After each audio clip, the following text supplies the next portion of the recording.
Hello, sir. Hello to you and 2025. Fantastic. Woohoo! How's 2025 treating you so far? Pretty much the same as 2024. Yeah. It was good. Holidays were good. Dogs, we've got them. Nice to start my traveling back up again. Yeah, buddy. I'm a little nervous, but that's okay. Why would you be nervous about traveling to the United States in January? Is something going on? You'll be fine. Yeah, I'm You'll sure be it will fine. be. I will be. It'll be all good. Going to Dallas first next week. Hmm. And then I'll be in Washington, D.C. 2 weeks after that. Hmm. And then Seattle 2 weeks after that from coast to coast. Just all over the place. Yeah. Be good. Coast to coast and Do you north to south. need a service animal? And if so, might I suggest one of the animals that lives with us? She is being really annoying. If you hear any weird sounds, it's because she's trying to sneak in between us. You are so cute right now. Oh my goodness. Yeah, I don't know if we need that on Mm. to be recorded. Well, you're really cute. She is beautiful. Look at those beautiful eyes. She's looking for love. Anyway, well, I've got a guest today. Cool. Who would that be? I feel like we didn't do our banter. That was kind of a boring beginning. Well, you were kissing the dog. Well, she's right in my face. She is. She is. Is there more to be said? No, not really. Okay, Not really. there we I go. mean, I really appreciate the car you got me for Christmas. That was rad. I'm enjoying driving that. And the motorcycle that you got was really great. Yeah. Mm-hmm. It's out there now. Like, yeah, that's true. It's in the world. It's on the internet. So it's got to be true. Sure. I don't even know what to say. Well, this is actually perfect timing. Terri Lilga, she's from New York. She has written a Christmas book, her first children's book, Santa's Simon. I know that we're after the holidays here, but she really wanted to focus on this message of the power of kindness. And I thought that this was a perfect time to bring this up now because how can we continue that kindness and gratitude and love that we feel through the holidays into the new year? Because it really shouldn't just be the holidays. It Yeah. really needs to be a daily practice that we have all the time. And so I think that this is kind of perfect timing to carry that Yeah, forward. and it's a good way to start the new year for sure. Yeah. Yeah. Yeah. So hopefully you will take a couple of nuggets from this. I think that, yeah, even if we can set an intention daily, as a family to work on the act of kindness or just, being grateful for the things that we have in our life and just showing that empathy for one another. I think that slowly but surely, this is what we need more of in our life and in our world. So Yeah, hope you enjoy. absolutely. Well, Terri, thank you so much for joining us on the show today. Thank you for inviting me. I'm very happy to be here. Well, why don't we start by having you introduce yourself to everyone who's listening? Okay, so I am a retired elementary school teacher. I taught for 30 years, and mostly it was like in the primary grades, and mostly in the primary grades, it was second grade. I did teach in a program called SAIL, which was a gifted, talented program, and it was across, we had 4 elementary schools in the district, and it was across all 4. With 2 other partners, and we did critical creative thinking skills, both pushing in the classroom and pulling out. I loved teaching. I was passionate about it. It wasn't, I mean, of course it had its challenges. It was work, but it was something I looked forward to going, to do every day. And retirement was welcome, of course, after 30 years, but I still miss teaching. I still miss the interaction with the kids and the families. Um, I do go back from time to time. And in fact, like with my book now, I go back and read, and keep in touch on what's going on in the educational field. I'm married to Peter. We've been married almost 25 years. Um, we have a puppy. She's 3 years old now, and her name is Sushi. She's a mini golden doodle. She's delightful. She's sassy. She's a handful. We live in Western New York, so we live near Niagara Falls, Bills Stadium. The Buffalo Bills are pretty huge if you're into football. It's a really nice area that it has the four seasons, so that's changeable. Yeah, we're pretty happy, and we're very happy actually. And just after retirement, something I always wanted to do was write children's books. I have written on and off all my life. So I have manuscripts over and above the one that I did have published. But with retirement, I went more formal. I just thought this is a great time to pursue it and see what happens. So that's what I'm doing now. Nice, nice. And one of the things, there's a theme in one of your books just about sort of acts of kindness and giving back Yeah, to others. And I'd love for us to talk about that today if we can. I would love to do that. All right. Well, where do we get started? What should we talk about first? Okay, so I did from the book and the themes in it, which kindness is huge. Um, are you familiar with the book? Did No, not. Okay. I just So did an initial yeah, overview. okay. Yeah. So it's a Christmas story called Santa Simon, and Simon is an elf who is pretty much the chief elf for Santa. He's pretty much the leader in the factory that's building the toys. So he's well looked up to. He is a good leader. He is very kind, and he has a lot of friends. And everything's ready for Christmas in a quick synopsis until Snow Dragon comes and he causes havoc and he destroys the toys. And not only does he do that, he takes the Crystal Queen from the land of Glee, where the factory is, and takes her back to the land of Mean. But Simon is blamed for everything. So it becomes his mission to set Christmas right and go with Santa and travel to the land of Mean, where Snow Dragon took the Crystal Queen, and figure out how to save Christmas. It's in a couple of days. What do we do about the toys? What do we do about our queen? So he has to go and he has to step up and go because everybody's blaming him. Hmm. That sounds like a really interesting story. Yeah. And so just knowing that we're in the new year now and the holiday has passed, unfortunately. But I think that one of the things that we've talked a lot about is around this time capitalizing on the civility, I Hmm. guess, Yeah. just with each other, because there's so much going on in the world and so much negativity. And with social media, there's this massive emotion contagion, and there's sort of this me, and apathy to everybody else.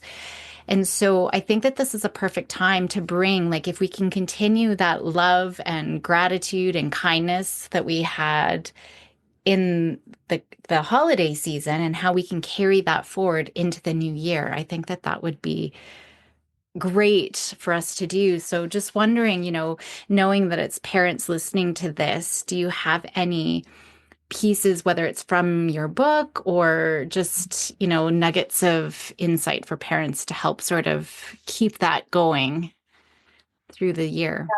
Um, just getting back to what you said about, the world situation and the negativity and things like that. One of the things briefly as a teacher that I was very passionate about was social emotional learning and teaching kids what I would call kind of the hidden curriculum, being good leaders, but being self-aware of other kids' feelings and being self-aware of their own feelings. Um, and just how to practice empathy and kindness. And because I feel that more and more, and I noticed it, throughout my career, but it seemed like toward the end of where I was getting near retirement, there was a lack of it more and more. And I think a lot of that does come from kids learn what they live. And, the parents weren't practicing it as much. The world was getting a little more jaded, and they needed to be shown what being kind looks like, being generous looks like, um, being a good leader looks like. And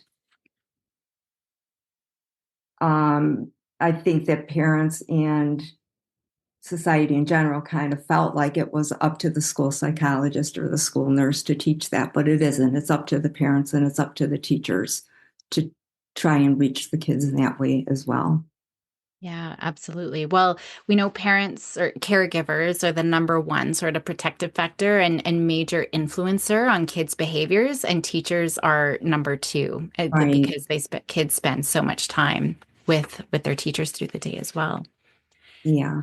So it starts with us, absolutely modeling these things. Right.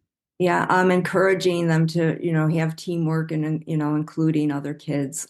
Celebrating act of kindness is big, not only, what they might show, how they might show kindness to others, but when they see others showing kindness. For example, like there's often things on little spots on TV newscasts about where kids step up. They're in, whether they're in elementary school or middle school. There was one earlier in one of our broadcasts today about a middle school that was preparing donations of food for families in need. And these kids were like, they're 12, 13, 14 years old. And they were all about it. They were said, oh, this feels so good. And, this is so much fun. And we know we're helping somebody, encouraging community service like that, encouraging ways they can participate, even with the younger kids, if it's something they can't do independently, have them come along. And, if for example, you're going to help um, fill the boxes for donations, have the kids sort things, have the kids put them in the boxes. It's not only you modeling it for them, it's them participating. If it's something you're doing as a family and maybe not as a community as a whole, have them help plan, what are you going to donate? What if it's like supplies such as like toothpaste or toothbrushes or something like that, um, as well as snacks or food. What do you think they would need? What do you think they would like? And have them Mhm. actively participate. Oh, that's great. And I find, the human contact can make such a difference too. I know our daughter had done over the holidays or just before the holidays, they went and did curling. They went to a seniors home and did curling with the seniors. And like my daughter came home just talking about all these people that she sat and chatted with. And like it was just wonderful, wonderful experience, kind of just spending the time as well, right? Absolutely. Yeah. Yeah. Generosity isn't only spending. I mean, people tend to jump to that. Um, it's giving monetary donations or physical donations, but time, giving your time is like one of the best gifts you can give. And I Hmm. love that you brought up seniors because there are so many people that are so lonely, and just having a child's presence with their spirit and their kids love to give. They They they do. do. They want to help. I think that's innate in them. And in many cases, it just needs to be brought out of them, drawn out of them. And once they do start to feel the joy of how much it's reciprocated because they're making somebody else happy, and it makes them happy to make someone else happy. It's just something like it keeps growing, I think. Yeah. Absolutely. I think we crush it. For parents who've got younger children, I mean, we want to capitalize on it because we see it when they're toddlers. They want to help us sweep the floor and they want to help wipe the table and or fold the laundry. And we're like, no, you're too little, or it's going to take too much time or whatever. We're saying, no, no, you're too little. And somewhere along the way, we sort of squash that drive. But if we can kind of reconnect with it, it's not too late. Even if, people have teenagers, it's not too late. No, It's it just isn't. No. yeah, it's just Yeah. getting them back into that habit. And kids very much are more capable than we give them credit for in many cases. They can do it. Absolutely. Even the little ones, they can do a lot more than you think they can, Yeah. if you just encourage them. And like you said, you need that patience too. Sometimes you want to hurry up because of time, but, if you can just kind of give them a little bit of slack and let them do it at their own pace or even do a little bit less, but do it well, that Yeah. helps too. Yeah. Patience is a big one for sure. Yeah. So you were saying, as we go through this, how did you weave some of this into the story for Santa Simon? I mean, we talked on the kindness piece, but what are some of the other things that you try and call out there to draw attention to through the story? That it's not too late to change. Simon, he's the main character, of course, but he's a good kid. He's good throughout. He steps up and he goes with Santa, and he when they get to the land of Mean, there's kids that want to get out of it because it's not a really fun place for them. They want to go back with Simon, but he's very consistent, is what I'm saying, and throughout the story and his personality and his values. Snow Dragon, on the other hand, he is just misguided. He's easily influenced by the mayor of Mean to do his bidding. So he's mischievous and he causes havoc. He doesn't think about what he's doing. He's just doing it. But as the story progresses and Simon shows him kindness and he sees Simon showing the children kindness, he starts to change his attitude. And then when it comes right down to it, um, Simon is in a battle with him, and Simon ultimately wins the battle, but he forgives Snow Dragon, and that like impacts Snow Dragon hugely. So they all end up going back to the land of Glee, and Santa actually has Simon ask Snow Dragon if he would lead the sleigh this year. And Snow Dragon can't believe it because he's like, after all I've done, I mean, like I don't have all of this in words, but through expressions and things. After all I've done, I'm being asked to do this. So my point is that my story shows that change is possible and that it's never too late to change. And that kindness does matter. It can help to facilitate change in yourself and other people. And I think that's important because so many kids, and I work with some pretty complex kiddos who sort of create these self-identities, for these misguided children who maybe don't think or haven't experienced kindness and a lot of kindness in their own life, or, for whatever reason.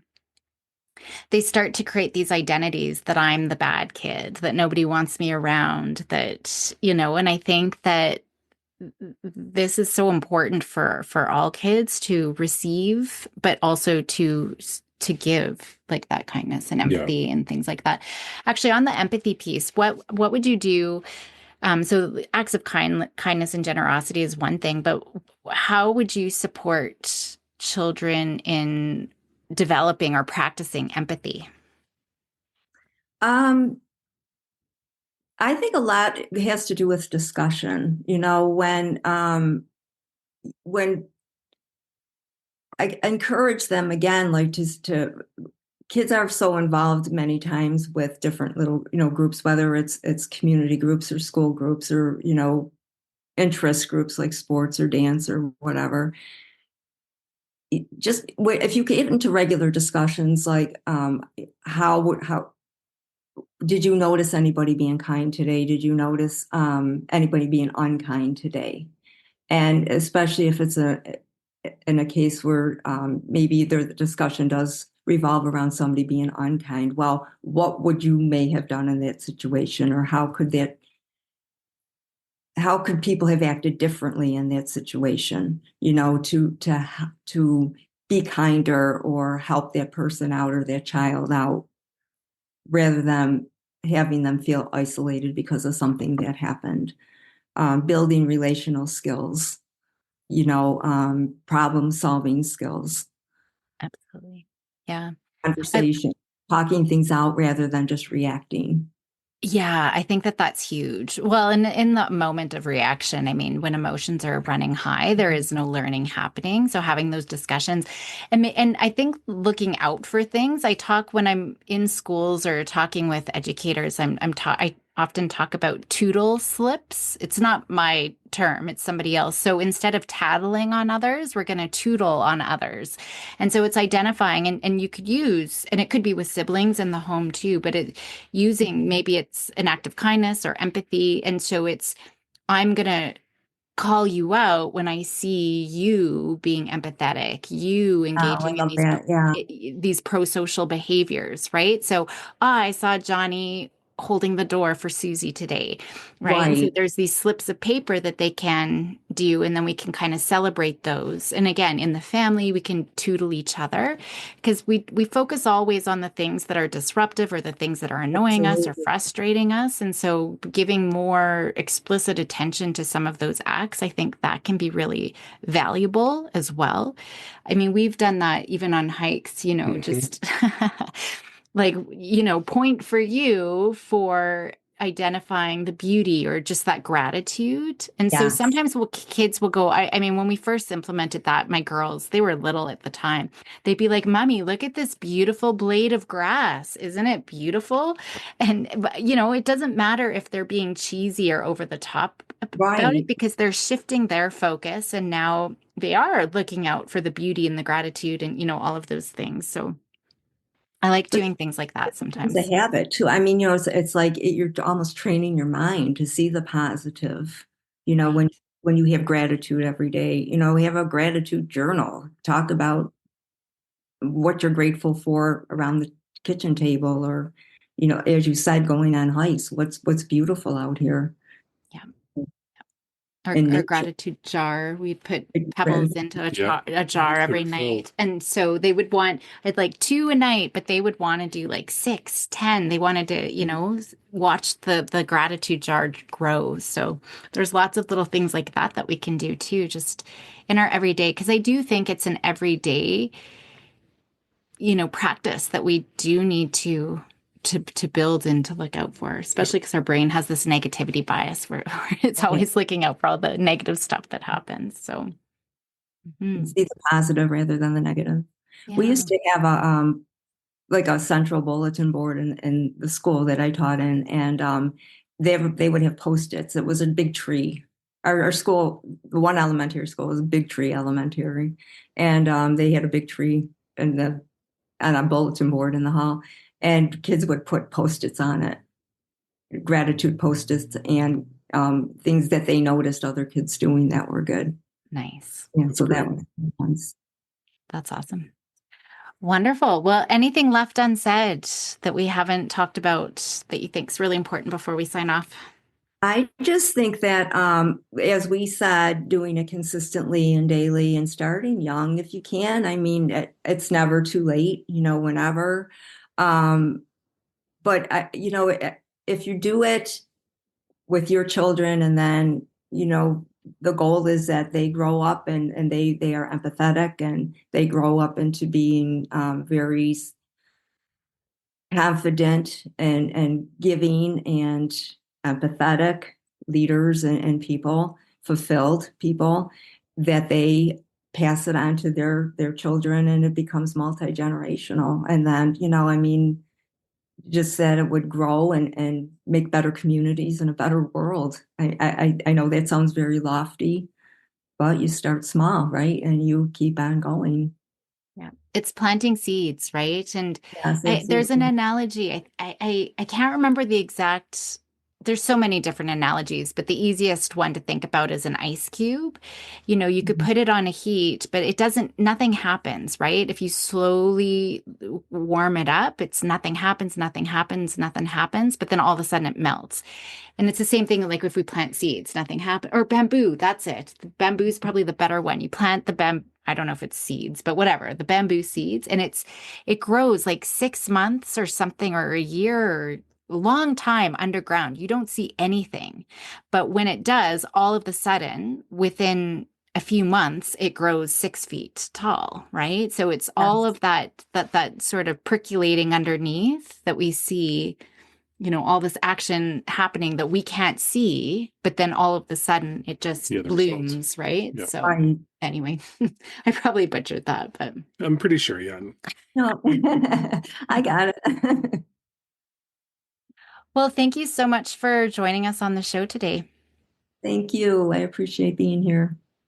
And I will have all of your information in the show notes and everything about your book in the show notes. For people who are listening right now, where's the very best place to reach you if they wanted to check out your Uh, work? I do have a website. It's terrylogabooks.com. The book is also available on Amazon and barnesandnoble.com. Wonderful. Very cool. Well, thank you so much. Thank you. Have a great holiday. Yeah, You you too. too. Thanks. Bye.